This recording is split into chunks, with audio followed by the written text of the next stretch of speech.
નમસ્કાર વિદ્યાર્થી મિત્રો, લિબર્ટી સ્કૂલમાં આપનું હાર્દિક સ્વાગત છે। આપણે અગાઉના લેક્ચરમાં કેટલાક ફંક્શનો વિશે અભ્યાસ કર્યો હતો। હવે આજના લેક્ચરમાં આપણે આગળના ફંક્શન વિશે અભ્યાસ કરીશું। તો વિદ્યાર્થી મિત્રો, તમને જે ફંક્શન શીખવાડવામાં આવે એ ખૂબ જ ધ્યાનથી તેનો અભ્યાસ કરજો।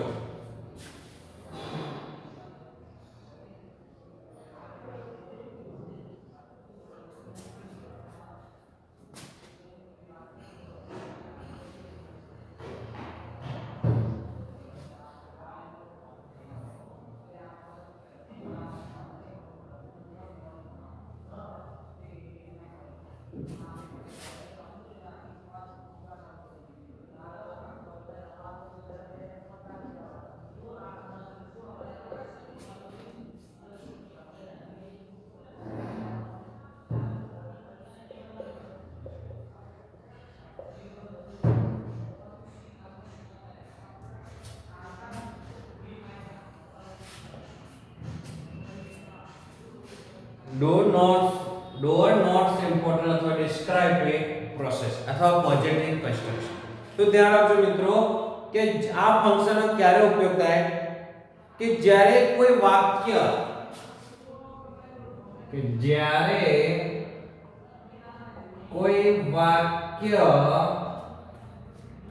રજૂ કરતી વખતે તે વાક્યમાં કર્તા દર્શાવો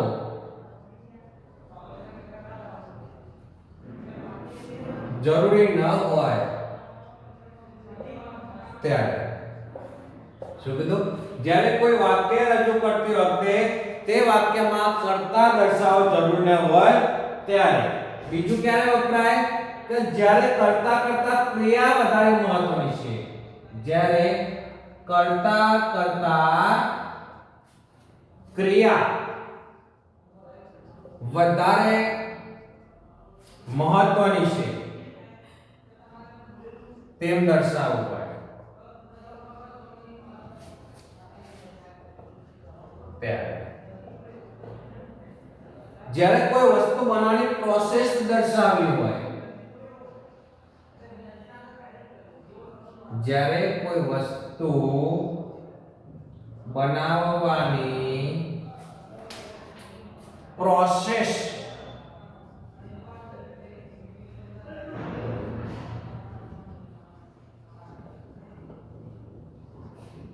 ધ્યાન રાખજો મિત્રો કે જ્યારે કોઈ વાક્ય રજૂ કરતી વખતે તે વાક્યમાં કર્તા દર્શાવવો જરૂરી ન હોય ત્યારે આ ફંક્શન વપરાય છે।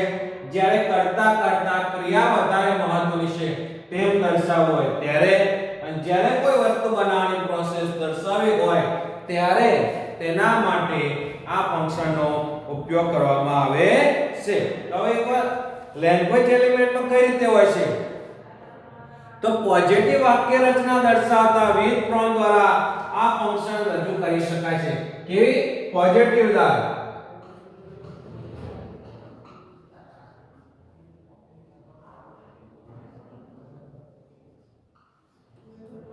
કે પોઝિટિવ વાક્ય રચના દર્શાવતા વિથ ફ્રોમ દ્વારા આ ફંક્શન રજૂ કરી શકાય। દાખલા તરીકે er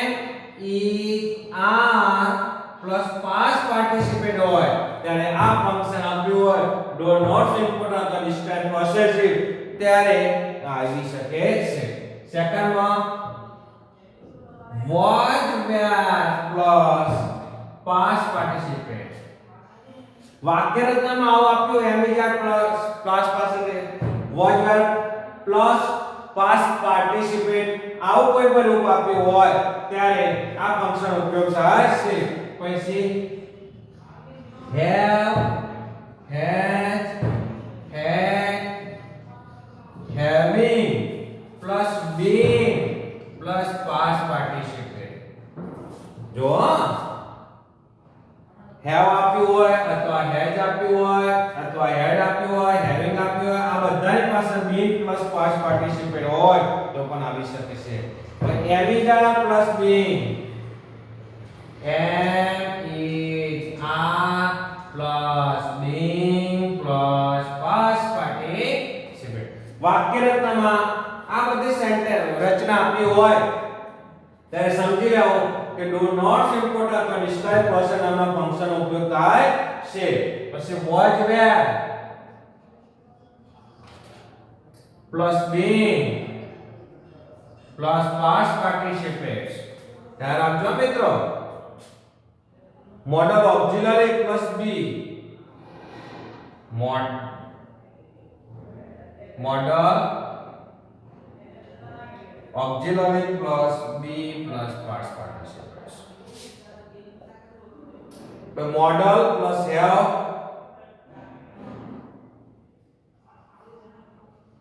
modal plus have plus been plus past.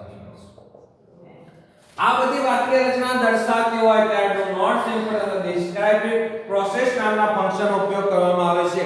આ ઉપરાંત પેસિવ વાક્ય રચના દર્શાવતો ફ્રોમ હોય તેમાં પણ આ ફંક્શનનો ઉપયોગ કરવામાં આવે છે. ફરીથી જોઈ લઈએ કે લેંગ્વેજ એલિમેન્ટ્સમાં વાક્ય રચનામાં am is are plus past participle હોય, was were plus past participle હોય, have અથવા had અથવા had અથવા having plus been plus past participle હોય ત્યારે પણ આ ફંક્શનનો ઉપયોગ થાય.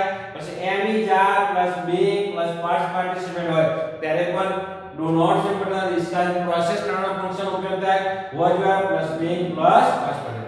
अब modal auxiliary plus be plus past participle. modal auxiliary can, could, must બરાબર આ કોઈ भी may, might આ modal auxiliary વર્ડ્સ હોય ત્યારે પણ આ ફંક્શનનો ઉપયોગ થાય છે. modal plus have been plus past participle હોય ત્યારે પણ વિદ્યાર્થી મિત્રો આ ફંક્શનનો ઉપયોગ કરવામાં આવે છે. તો હવે આપણે જોઈએ એક્ઝામ્પલ જોઈએ, ધ્યાન આપજો.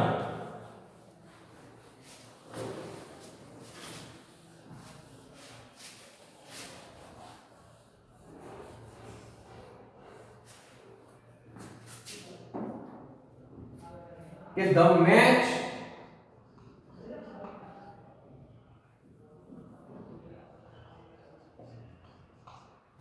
is won second time. તો મિત્રો આપણે કીધું કે જ્યારે સેન્ટેન્સમાં is am are plus past participle આવે ત્યારે do not important so describe person હતામાં is I plus past participle આવે ત્યારે આ ફંક્શનનો ઉપયોગ થાય છે. Second the Arjun award was given to Dhoni last year. જો મિત્રો ધ્યાન રાખજો શું આવ્યું was plus past participle ત્યારે પણ describe process નામના ફંક્શનનો ઉપયોગ થાય છે. આપણે કીધું એ પ્રમાણે આમાં આ વાક્ય રચનામાં કોઈ પણ વાક્ય રચનામાં આવે તો સમજી લેવો કે આ ફંક્શનનો ઉપયોગ થાય છે. જો was were માં મેં was I plus past participle. 2 person 2 spoon sugar is added to prepare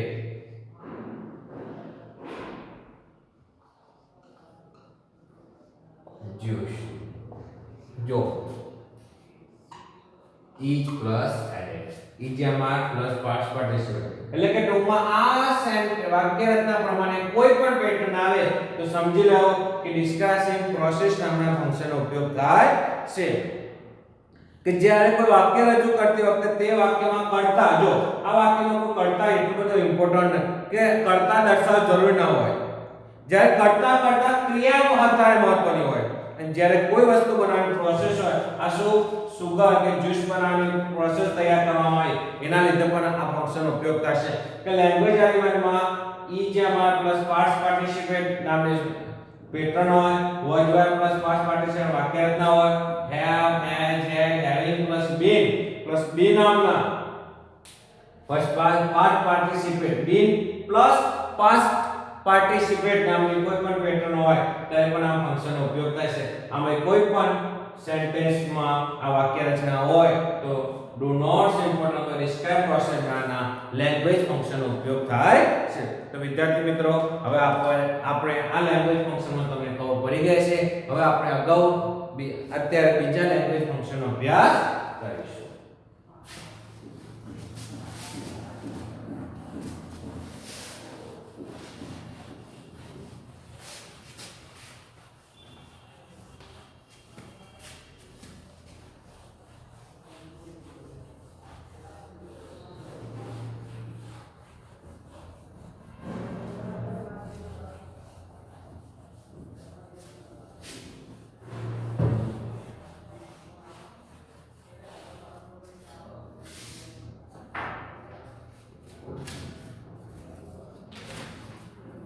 ધ્યાન આપજો મિત્રો. હવે આગળનો લેંગ્વેજ પ્રશ્ન છે ડિસ્ક્રાઇબ અ પર્સન અથવા થિંગ.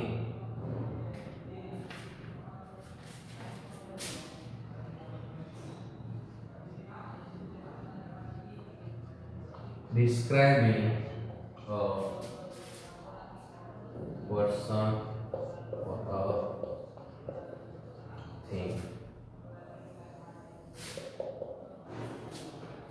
તો describe a person or thing માં whom, whose, whom, which અથવા એડજેક્ટિવ અથવા એડજેક્ટિવ ફ્રેઝ હોય ત્યારે આ describe person અથવા person એટલે વ્યક્તિ, thing એટલે વસ્તુ નામના આ લેંગ્વેજ ફંક્શનનો ઉપયોગ થાય છે. તો ધ્યાન રાખજો મિત્રો કે જ્યારે કોઈ વ્યક્તિનું અથવા વસ્તુનું વર્ણન કરવું હોય ત્યારે આ ફંક્શનનો ઉપયોગ થાય છે. ત્યાં શું કીધું કે જ્યારે કોઈ વ્યક્તિનું વસ્તુનું વર્ણન કરવું હોય ત્યારે આ ડિસ્ક્રાઇબ પર્સન અથવા થિંગ નામના પર્સનનો જે ફંક્શનનો ઉપયોગ કરવામાં આવે છે. તેમાં લેંગ્વેજ એલિમેન્ટ્સમાં જોઈએ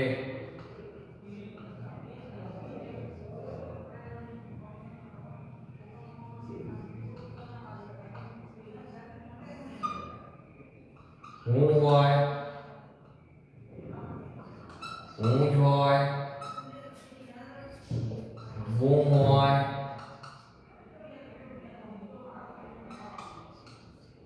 which હોય,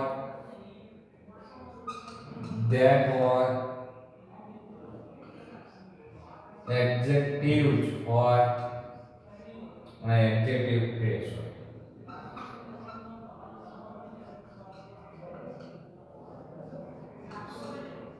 એડજેક્ટિવ ફ્રેઝ એટલે કે તેના વાક્ય એડજેક્ટિવ અનિમાં ફ્રેઝ નામનો ધ્યાન રાખો.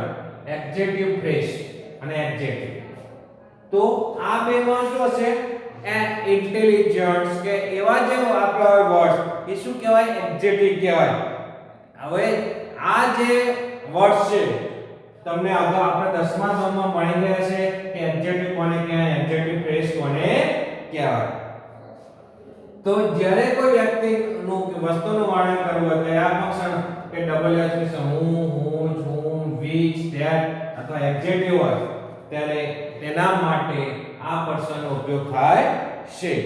ડિસ્ક્રાઇબ પર્સન અથવા થિંગ નામના ફંક્શનનો ઉપયોગ કરવામાં આવે છે.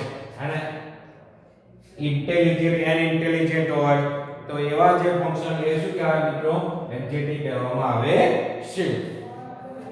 તો જોઈએ આપણે કે એક્ઝામ્પલ 1 જોઈએ. he is really an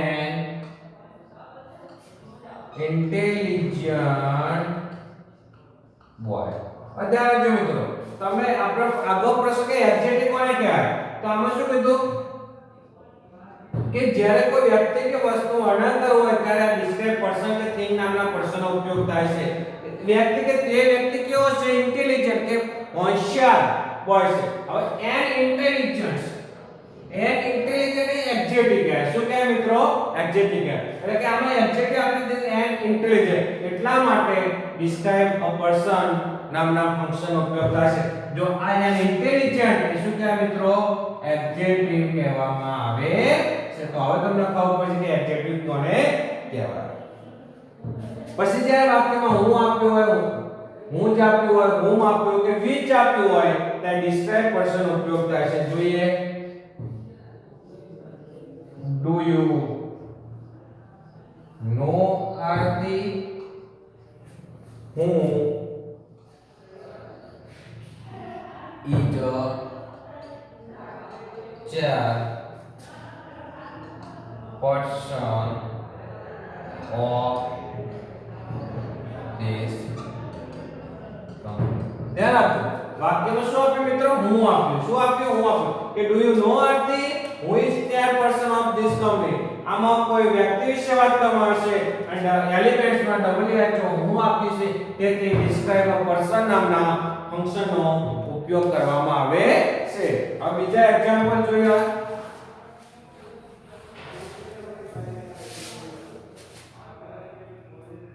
example number 3 જોઈએ કે whom I just met Mr. But whom you have added to meet. You have asked to meet. જો આમાં કયો whom નો ઉપયોગ કરવામાં આવ્યો. હવે આગળ જોઈએ. our principal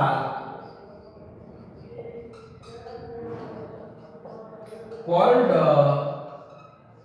Dewey, whose brother was elected as an MLA. આ વાક્યમાં પણ શું આપ્યું? હું જ નામના જે લેંગ્વેજ એલિમેન્ટનો ઉપયોગ કરે એટલે ડિસ્ક્રાઇબ અ પર્સન નો જ્યારે કોઈ વસ્તુ વિશે વાત કરવામાં આવે હોય ત્યારે ડિસ્ક્રાઇબ અ થિંગ, જ્યારે કોઈ વ્યક્તિ વિશે વાત કરવામાં ડિસ્ક્રાઇબ પર્સન. તો જોઈએ જ્યારે કોઈ વ્યક્તિનું અથવા વસ્તુનું વર્ણન કરવું હોય ત્યારે ડિસ્ક્રાઇબ પર્સન અથવા થિંગ નામના ફંક્શનનો ઉપયોગ થાય છે. એમાં લેંગ્વેજ એલિમેન્ટ હું હોય, હું હોય, whom હોય કે which આપ્યું હોય, that આપ્યું હોય તો એડજેક્ટિવ આપ્યું હોય ત્યારે આ ફંક્શનનો ઉપયોગ થાય છે. આપણે વાક્ય જોયા એમાં I just met Mr. But whom જે લેંગ્વેજ એલિમેન્ટ તરીકે whom નો ઉપયોગ કરવામાં આવશે તેથી ડિસ્ક્રાઇબ અ પર્સન નામના ફંક્શનનો ઉપયોગ કરવામાં આવશે. our principal called Joey whom brother was elected as ML. આમાં whom નામના લેંગ્વેજ એલિમેન્ટ્સનો ઉપયોગ કરવામાં આવે છે ત્યારે ડિસ્ક્રાઇબ પર્સન નામના ફંક્શનનો ઉપયોગ થાય છે. તો વિદ્યાર્થી મિત્રો તમારે ડેફિનેશન અને લેંગ્વેજ એલિમેન્ટ કયા છે એટલું યાદ રાખશો તો તમને પરીક્ષામાં જે લેંગ્વેજ ફંક્શન ઓળખવામાં કોઈ પણ જાતની તકલીફ પડશે નહીં. તો વિદ્યાર્થી મિત્રો આ લેંગ્વેજ ફંક્શનમાં તમને ખબર પડી ગઈ છે. છતાં પણ કોઈ ખબર ના પડે તો મારો સંપર્ક કરો અને આ લેંગ્વેજ ફંક્શન તમે તમારી નોટબુકમાં ઉતારી લેજો. અસ્તુ.